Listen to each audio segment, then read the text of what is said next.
3 years ago, I got the opportunity to live on a boat with my family because of my dad's work. I was only 13 at the time and had never spent more than a day at sea in my life. Eventually, we would spend a year living on the boat, traveling through the Mediterranean before crossing the Atlantic Ocean. Just the thought of being beyond the sight of land and out of contact for 20 days was daunting. And surely, Titanic and Jaws didn't really help the idea of being at sea. Needless to say, I wasn't looking forward to spending 3 weeks in a floating fiberglass box with my family in the middle of nowhere. On November 19th, it was time to say goodbye to land and fresh food and head west across the ocean. Within a couple hours of leaving port, the Canary Islands had sunk below the horizon.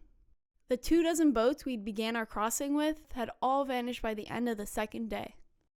With weather updates coming in daily from our satellite phone, we got a notice of an approaching squall, and within a couple hours, it hit us.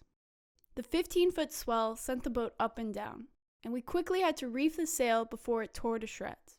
After a broken halyard and a torn code 0, the wind disappeared completely. The waves followed suit until they too could not venture out as far as we did. It was completely and utterly dead calm. It went on like this for the next week, and so the days blurred together. The nights I had to stand watch were excruciatingly dull. Imagine staring into nothing, looking for nothing. What could we possibly run into in the middle of the ocean? An iceberg?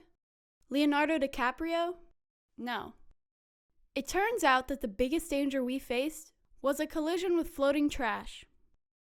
Our first piece of ocean debris we came across was a styrofoam box floating on the surface and being pecked away by seabirds.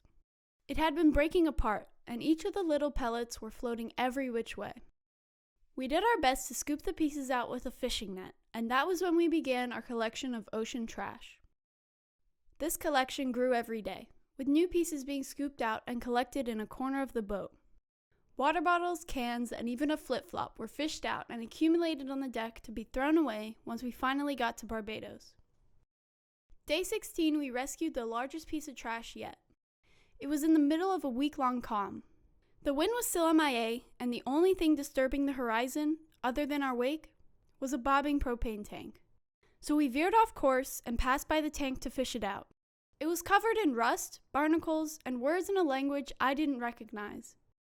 Wherever it came from, it probably had a pretty interesting story.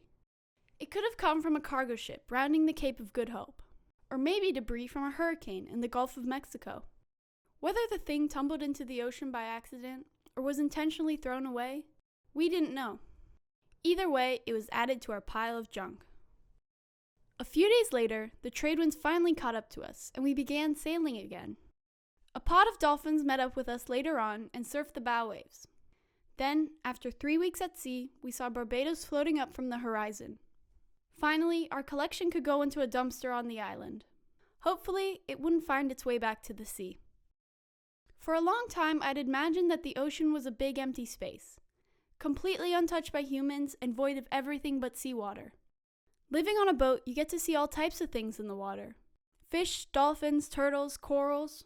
But once you take a closer look, there's usually things that don't belong there. Things humans have left behind or thrown out and forgotten about. Trash. In every corner of the world's water hides pieces of trash. Even where humans have not yet explored, trash usually finds a way of getting there first, even in the middle of the ocean.